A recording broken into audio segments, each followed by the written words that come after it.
दोस्तों comment box में अपने प्रीलिम का डेट जरूर लिख के जाना, जिससे क्या होगा कि मैं अपने यूट्यूब वीडियोस को उस अकॉर्डिंग मैनेज कर पाऊंगा जो चीजें मुझे आप लोगों को देना है। तो गाइस प्लीज हर बच्चा लिख के जाएगा, जिससे मैं प्रॉपर एक एनालिसिस करके उस अकॉर्डिंग जो मुझे डिलीवर करना है, जो वीडियोस लाना है, उस अकॉर्डिंग में लेके आऊंगा। गाइस अब देखो दिसंबर मंथ, और मुझे लग रहा है ये एक एक दिन अब जा रहा है और जल्दी दिसंबर मंथ भी खत्म हो जाएगा और जैन स्टार्ट होगा। और फैब में तो आप सभी को पता है, फैब में आपका एग्जाम ही है। और वैसे जैन में भी बोला जाए तो एग्जाम का ही भाग दौड़ है, यहाँ वहाँ बहुत सारी चीजें, स्ट्रेस नेक्स्ट लेवल का। तो कुल मिला के आप इन्हीं स्ट्रेस के बीच में आपको क्या करना है, अपनी पढ़ाई को पूरी करनी है। और पढ़ाई पूरी करने के साथ ही गाइस अपने आप का जो लेवल है वो लेवल को भी अप करना है। अब आप में से बहुत सारे बच्चे ऐसे होंगे जिन सभी की स्टडी अभी तक कुछ भी नहीं होगी, या तो कुछ बच्चे ऐसे भी होंगे जिन्होंने पढ़ा है पर उन्हें ऐसा लगता है कि सर मैं पढ़ तो लिया हूं पर मुझे ऐसा लग रहा है कि मेरा कुछ भी नहीं हुआ है। और कुछ ऐसे बच्चे को जिन्होंने सब कुछ कर लिया है और करने के बाद भी उनका स्कोर नहीं आता है। तो गाइस इन सभी का रीजन है कि आप एक प्रॉपर ट्रैक पे और सही तरीके से चीजों को एनालाइज नहीं कर पा रहे हैं, और इसी कारण जैसा रिजल्ट आपको चाहिए वैसा रिजल्ट नहीं मिल रहा है। गाइस इस वीडियो के अंदर तो हम बात करने वाले हैं कि अगर किसी बच्चे का, क्योंकि ये सभी बच्चों को हम कंसिडर करेंगे कि आपका समझ लो कुछ भी पढ़ के नहीं हुआ है। अब कुछ नहीं पढ़ के हुआ है तो आपको कैसे करना चाहिए। सबसे पहली बात तो अगर मैं बोलूं कि अब आपको ऐसा कंसिडर करके चलना चाहिए कि लास्ट ओनली 30 डेज बचे हुए, और इन्हीं 30 डेज के अंदर बहुत सारी चीजें भी करनी है, और बहुत सारी चीजें करने के साथ ही आप सभी को अपने स्कोर को भी अप करना है। इसीलिए गाइस हर एक दिन ये वीडियो जिस दिन भी आप देख रहे हो उस दिन से आपका हर एक दिन धीरे धीरे कम हो रहा है। और अगर आप एक प्लानिंग नहीं कर पा रहे हो और प्रॉपर तरीके से फोकस नहीं कर पा रहा, मैं बोल रहा हूं टेंशन बहुत ज्यादा बढ़ेगा। भले आप कितने भी ऐसे स्टूडेंट हो सर देख लेंगे हो जाएगा, फिर भी भाई आप सभी को पता है यहाँ दिल में रहता है कि अगर कुछ भी गड़बड़ हो गया तो हमारा जो आगे की जर्नी है वो जर्नी आसान नहीं हो पाएगी। और जो हमें आगे बढ़ना है, जो मैंने ड्रीम कॉलेज देखा है या मैंने जो कॉलेज देखा है वो कॉलेज मुझे नहीं मिल पाएगा। यहाँ एक एक मार्क्स के लिए ऐसा होता है कि ग्रुपिंग क्लियर नहीं होता तो एक एक मार्क्स के लिए हमारा जो कैप्रान का फॉर्म है वो फॉर्म, रजिस्ट्रेशन फॉर्म फिलअप ही नहीं होता। तो गाइज इतना बड़ा प्रॉब्लम क्रिएट हो जाता है। इसीलिए बोल रहा हूं कि मेरे दोस्तों जाग जाओ, और जाग के भी एक प्लानिंग वाइज जागो। ऐसा नहीं आप जब भी उठ रहे हो जो मर्जी कर रहे हो वो कर रहे हो, जहां जो मर्जी हो रहा है वो कर रहे हो, कुछ भी आपका फिक्स नहीं कि आने वाले दिनों में आपको क्या करना चाहिए। मैं बोलूं अभी तो आपके हाथ में ऐसी प्लानिंग होनी चाहिए कि 10 डेज में आपको क्या करना है, नेक्स्ट 20 डेज में क्या करना है, इसके बाद 30 डेज में क्या करना है, ये प्लानिंग आपके हाथ में होना चाहिए। गाइज अगर मैं चैप्टर की बात करूं फिजिक्स के, तो फिजिक्स में कुल मिला के 16 चैप्टर है। चलो कमेंट बॉक्स में मुझे फटाफट ये बता दो कि आप में से कितने ऐसे बच्चे हैं कि जिनका कितना चैप्टर हो चुका है, वो भी पूरी तरह से, मतलब उनको ऐसा लगना चाहिए कि हाँ सर ये वाला चैप्टर मेरा पूरी तरह से है, अगर इसमें से कुछ भी आप दोगे ना तो मैं फटाक से कर लूंगा। ऐसा फीलिंग किसका है? देखो भाई बहुत सारे बच्चे इस समय ये क्वेश्चन पूछते रहते हैं कि सर इसमें से कौन सा चैप्टर करूं, इसमें से कौन सा, मैं बताऊंगा इसमें से कौन सा चैप्टर करूं। बट गाइस एक चीज जरूर बोलूंगा कि फिजिक्स के अंदर जितने भी चैप्टर हैं सब में अगर वेटेज का फ्लक्चुएशन देखोगे तो मतलब 2-3 मार्क्स का फ्लक्चुएशन आपको दिखाई देगा। तो गाइस आपके अकॉर्डिंग, मैंने अभी भी बोला है कि ये सभी चीजें 15 जैन के बाद की जाती है। आपके अकॉर्डिंग आपको जो भी ये टोटल 16 चैप्टर में से जो भी चैप्टर आसान लगे वो आपको सबसे पहले करके रखना चाहिए। हर चैप्टर से क्वेश्चन एग्जाम में पूछे जाते हैं। ऐसा कोई भी ऐसा चैप्टर नहीं है जिसमें से एग्जाम में क्वेश्चन नहीं पूछे जाएंगे, हर से क्वेश्चन पूछे जाएंगे। तो इसलिए गाइस आप जो कर सकते हो पहले वो करो, जिससे आपका कॉन्फिडेंस लेवल बढ़ेगा और ये जीरो फटाक से हीरो में कन्वर्ट होना स्टार्ट होगा गाइस। तो मेरी ये बातें ध्यान से सुनना कि आपसे जो भी चैप्टर हो रहा है वो चैप्टर करना स्टार्ट करो। आपके पास बहुत सारे ऑप्शन है गाइस इस समय। पता है मेरे यूट्यूब चैनल पर मैंने पूरे वीडियोस लेक्चर अपलोड करके रखा है, आप आराम से पढ़ सकते हो। हमने वहाँ लाइव सेशन भी जो पिछले कई सालों में लिया है वो आप देख के फटाफट रिवाइज कर सकते हो। इतनी सारी चीजें हमने बना के रखी है। और इसी के साथ गाइस मैं बताना चाहूंगा कि रैंकर क्रैश कोर्स में इतना बेहतरीन तरीके से चीजें चल रही है ना। राहुल सर का मैथ इतना प्यार से चल रहा है, मेरा रमू सर का फिजिक्स इतना प्यारे से चल रहा है, संदीप सर केमिस्ट्री, मतलब इतना मस्त तरीके से और बच्चे पढ़ रहे हैं।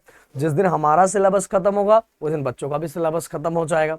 ओके मेरा खुद अब 4 चैप्टर थर्मोडायनेमिक स्टार्ट हो चुका है, मैं बताना चाहूंगा। तो गाइस मैं बोल रहा हूं कि अगर जुड़ोगे ना तो एक कॉन्फिडेंट लेवल बढ़ेगा। और प्राइस तो एकदम ना के बराबर हमने रखा है।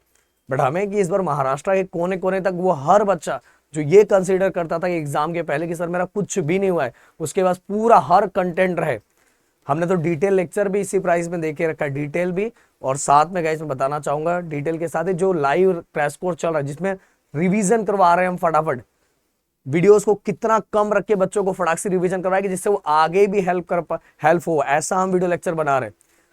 हम क्रैश कोर्स के अंदर बिना मतलब कि इधर उधर की बातें बिल्कुल नहीं कर रहे हैं।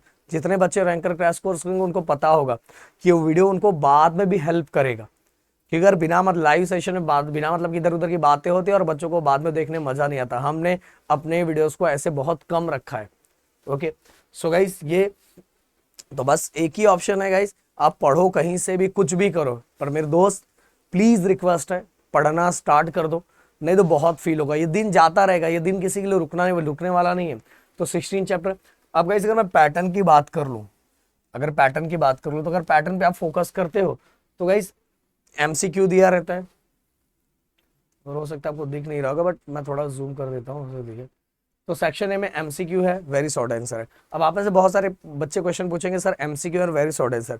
देखो इस मैंने पिछले कई सालों से मेरे वीडियोस को जितने भी बच्चे 11th पे फॉलो करते थे, 12th पे फॉलो करते थे, मैंने हर बार बताया कि एमसीक्यू वेरी शॉर्ट आंसर आपको क्या होना, आपको इसको अगर तैयार करना है तो आपको किस वाइज तैयार करना पड़ेगा कि आपको पिछले जो क्वेश्चन बैंक आया हो उस क्वेश्चन बैंक की प्रैक्टिस करनी पड़ेगी, क्वेश्चन बैंक के साथ पीवाईक्यू की प्रैक्टिस करनी पड़ेगी।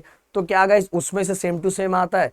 गाइस देखो ये ऐसे क्वेश्चंस होते हैं ना जिसमें मॉडिफिकेशन होता है। हाँ, अगर वो सब आप करोगे तो इसको अटेम्प्ट कर पाओगे, आराम से कर लोगे गाइस, आराम से। हाँ, बस ये दिमाग में मत रखना जैसे derivation same to same line आता है, क्वेश्चंस रहेंगे 2 मार्क्स के सेम टू सेम आते हैं, बट ये सेम टू सेम आने के चांसेस बहुत कम रहते हैं। बट गाइस आते वैसे ही है, चेंज अगर ये सब आपने जो मैंने बोला क्वेश्चन बैंक कर लो, पीवाईक्यू कर लो, तो आप इसको अटेम्प्ट कर लोगे, आराम से अटेम्प्ट कर लोगे, हर क्वेश्चन अटेम्प्ट कर लोगे। समझ में आया? इसके बाद अगर मैं बात करूं आंसर द फॉलोइंग 2 मार्क्स का क्वेश्चन, ये तो मैं बोल रहा हूं यार कि आप जो भी चैप्टर कर रहे हो उसको पूरी तरह से करो और एनालाइज करो, एनालाइज करना सीखो कि जब मैं कर रहा हूं तो कौन सा ऐसा क्वेश्चन है जो बहुत बार बार रिपीट हो रहा है, और वही क्वेश्चन हमें एग्जाम में दिखाई देंगे। 3 मार्क्स का क्वेश्चन भी वैसा। एंड 4 मार्क्स के बारे में सबसे प्यारा बात बताऊं तो सेक्शन डी जैसे गाइस आप सभी को पता है टोटल इसके अंदर 5 क्वेश्चन आते हैं, उसमें से अपने को 3 क्वेश्चन अटेम्प्ट करने रहते हैं। ओके, तो गाइस इसके अंदर एक सबसे प्यारी बात यह है कि इसके अंदर जो क्वेश्चंस रहेंगे, जो 5 क्वेश्चंस रहते हैं उसमें से वो 2 मार्क्स में डिवाइड किए रहते हैं, बट कभी कभार 4 मार्क्स का भी क्वेश्चन दिया रहता है। बट अगर आप निकालोगे ना तो हर चैप्टर के अंदर मिनिमम 2 एंड मैक्सिमम 3 इससे ज्यादा इंपॉर्टेंट क्वेश्चन, जो इंपॉर्टेंट है, इंपॉर्टेंट क्वेश्चन 4 मार्क्स का नहीं मिलेगा गाइस। मतलब बहुत कम क्वेश्चन है 4 मार्क्स के जो एग्जाम में पूछे जाते हैं। समझ में आ रहा है? इसीलिए तो मैं आप बच्चों को हमेशा सजेशन देता हूं अगर आपसे नहीं हो रहा है तो सबसे पहले 2 एंड 3 मार्क्स से क्वेश्चन करो। 2 एंड 3 मार्क्स से क्वेश्चन करने से आपका क्या क्राइटेरिया फिक्स हो जाएगा, एक पास होने का जो क्राइटेरिया और उसके ऊपर ग्रुपिंग क्राइटेरिया क्लियर करने का पूरा चांसेस और स्कोर करने का भी चांसेस बढ़ जाएगा। और 1 मार्क्स के लिए तो मैंने पहले ही बता दिया, तो इस वाइज आपको जाना है। अब गाइस मोस्ट इंपॉर्टेंट चैप्टर मेरे अकॉर्डिंग, मैंने हमेशा बच्चों को बोला है कि अगर आपसे नहीं हो पा रहा तो ये चैप्टर अगर आपने कर लिए, rotational dynamic, mechanical property of fluids, KTG, thermodynamic oscillation. Okay guys, ये वाला अगर फिजिक्स 1 के ये चैप्टर आपके हो जाते हैं, फिजिक्स 1 का कोई भी 5 चैप्टर आप उठा लो एंड फिजिक्स 2 का कोई भी 2-3 चैप्टर उठा लो, देखो एग्जाम फोड़ के आओगे। मैं तो डायरेक्ट आपको बोलता हूं अपने से चॉइस कर लो, अगर मेरी चॉइस बढ़ना है तो फिजिक्स 1 की ये चैप्टर कर लो एंड फिजिक्स 2 के ये चैप्टर कर लो, काम आराम से हो जाएगा गाइस। इसके बाद आपको फोकस करना है गाइस कौन सा, एक्चुअली यहाँ चैप्टर लिखा है, मैं यहाँ क्वेश्चंस बोलता हूँ कौन से क्वेश्चंस बार बार रिपीट हुए हैं, और ये ट्रेंड को एनालाइज करना है। ट्रेंड एनालिसिस मतलब कि जब से सिलेबस चेंज हुआ है सबसे ट्रेंड क्या बना हुआ है, वो ट्रेंड पे फोकस करना है।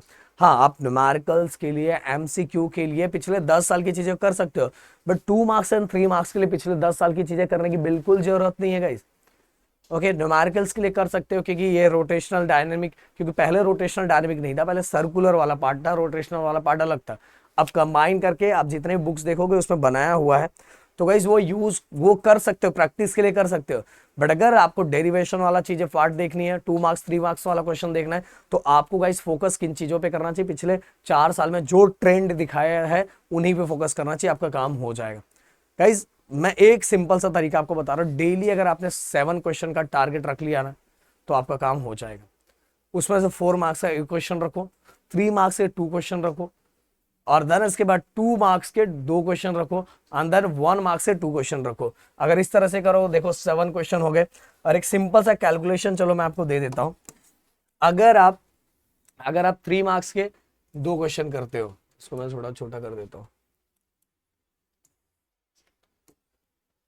3 मार्क्स के 2 क्वेश्चन डेली करते हो, ओके, तो आप सभी को पता है कि 30 इंटू 2,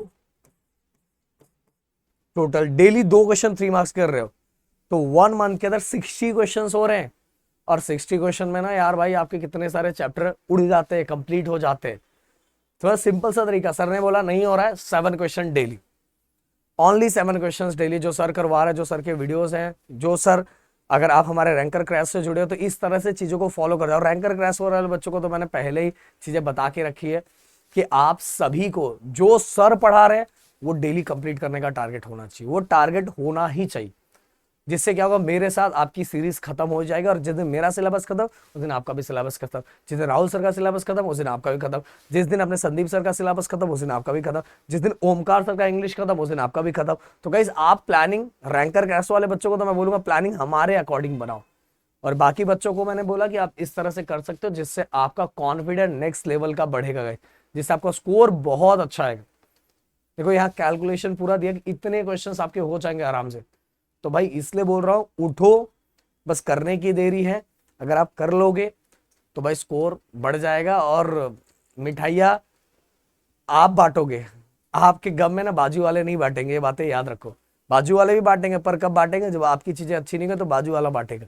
मैं चाहता हूं कि आप खुद मिठाइयाँ बांटो, और वो मिठाइयाँ तभी बटेगी जब आज आप जागोगे और मेहनत करोगे गाइस। तो अगर मैंने जो बोला वो अगर आपको हेल्प करे तो वीडियो को लाइक जरूर करके जाना, एंड कमेंट करके जरूर जाना। मिलता है नेक्स्ट वीडियो में। Thank you so much guys, जय हिंद एंड जय महाराष्ट्र।